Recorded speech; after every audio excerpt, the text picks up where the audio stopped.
Hello and welcome back to our sustainable journey. I'm Steve. We'll do an update on the farm today.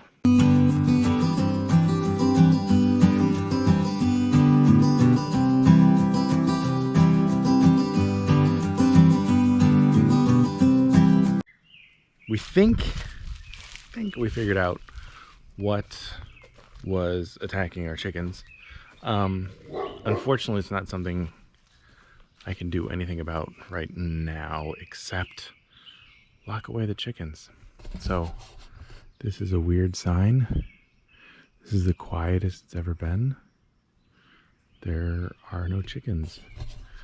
We've locked them up in the barn for their own safety, because we cannot eliminate this predator right now, because we think it's a bobcat.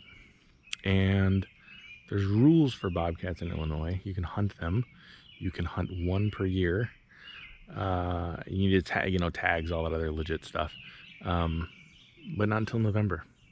So I'm going to reach out to DNR, Department of Natural Resources, to see if there's a nuisance permit or something. Because it's kind of frustrating that our chickens can't free range right now because they are getting murdered.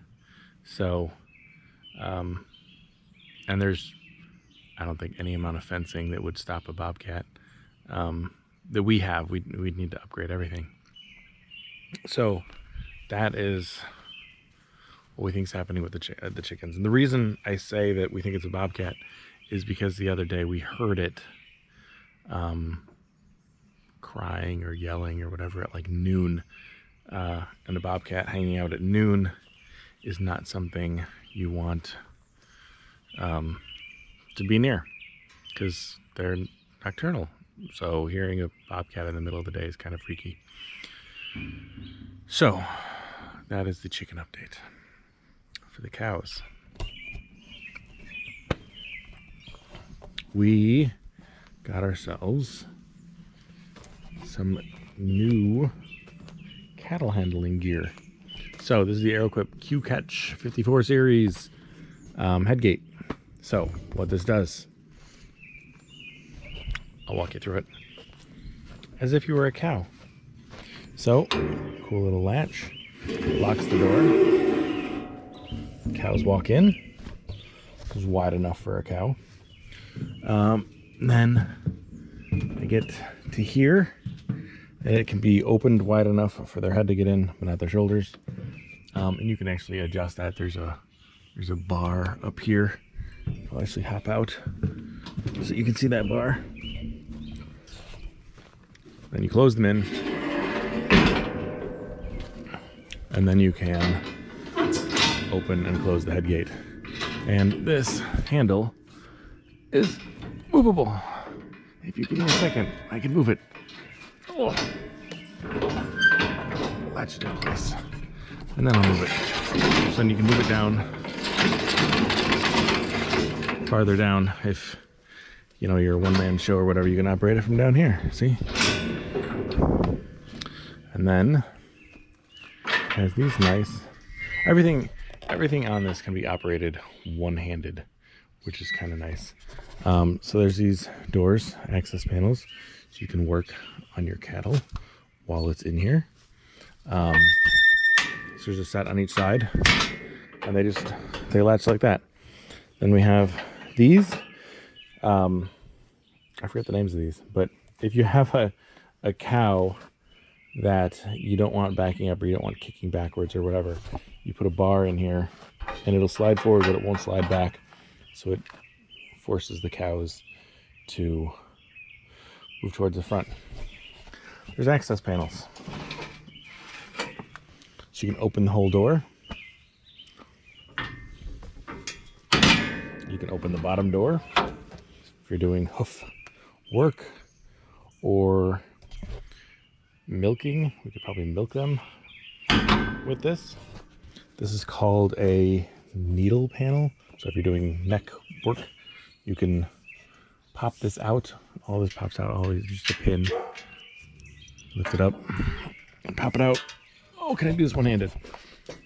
Let me see. I know it comes out. I had it out the other day. There we go. So then you can pull it out, get access to the full animal, and then it slips right back in.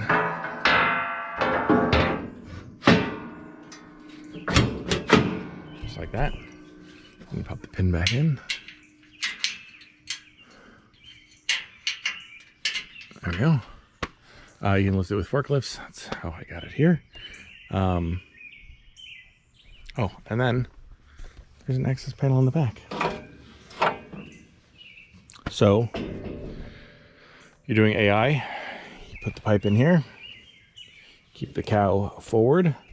The vet can access the cow from behind and do the fun AI stuff. So that's kind of why we got this. Is we needed it because we're going to be AIing 2 of our cows, artificial insemination. So we're going to get them bred. They were a little bit too small for the bull that we got for the other 2, and then the guy that we were working with got rid of his bull. So we needed another solution. So we're deciding we think we're going to go with AI because I don't want a bull. And the head gate, or I'm sorry, squeeze chute. That's the other operation. So you can squeeze.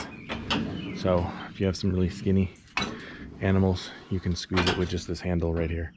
So we can use this for our pigs as well.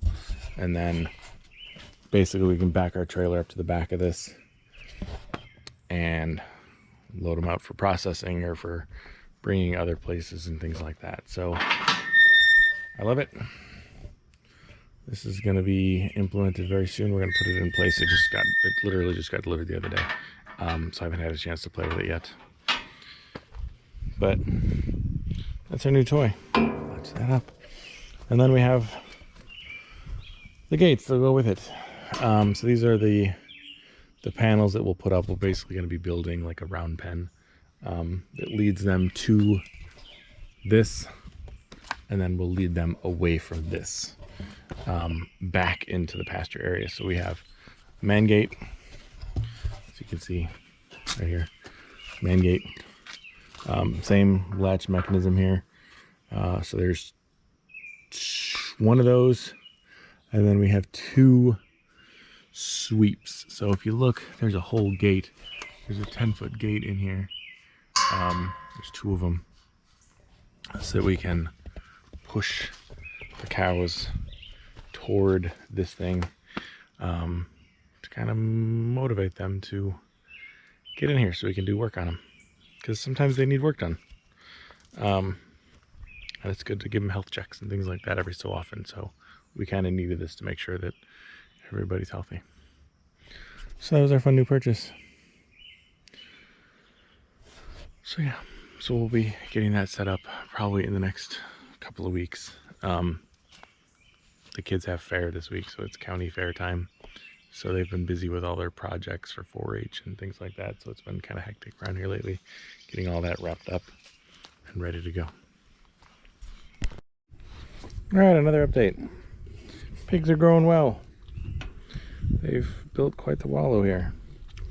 And versus the Berkshires in prior years would have rooted all of that up, these guys leave it alone. So they have their trails, so you can see right along. We don't have any electric fence for these guys. They didn't, we just put up cow panels, or pig panels.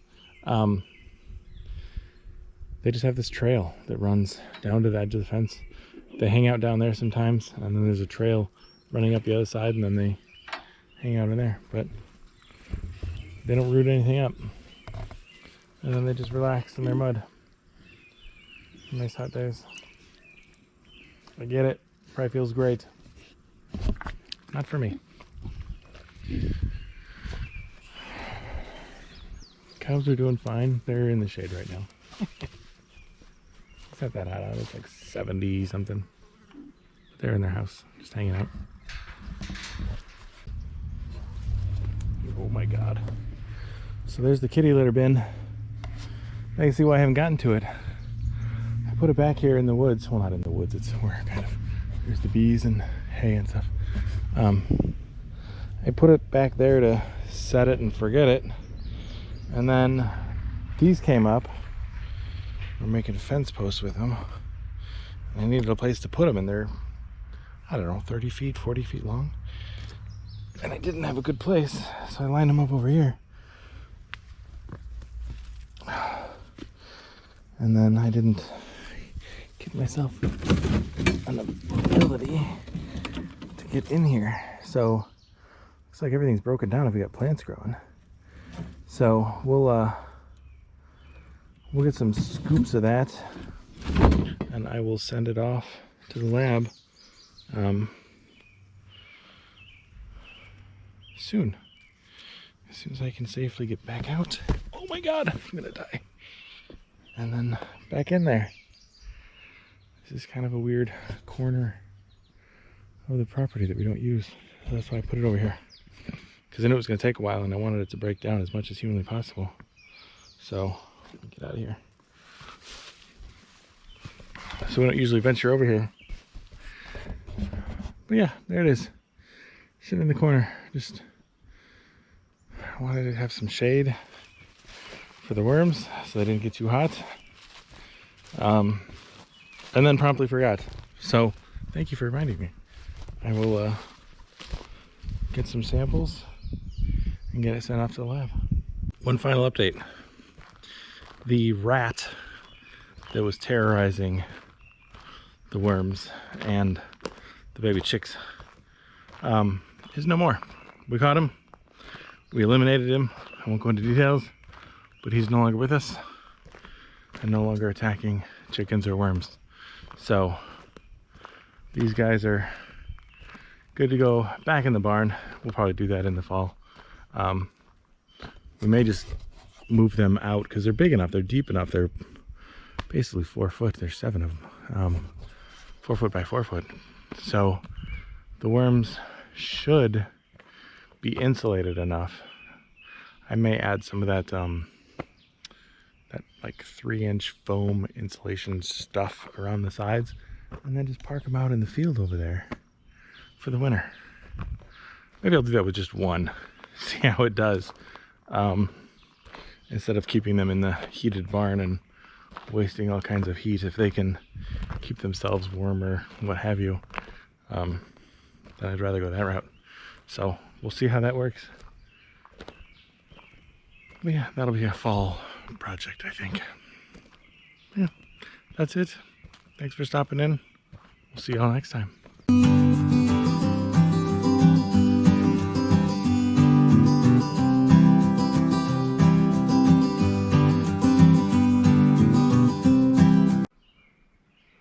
I wonder what's living in there. This is the oak that we lost half of it in the derecho 3 years ago. I think the one that like destroyed Iowa. We just had a couple trees come down. That was one of them. This whole half was over here. It was beautiful. Right the day before we bought the property, or when we closed. So eventually the rest of this thing's gonna go. Beautiful tree.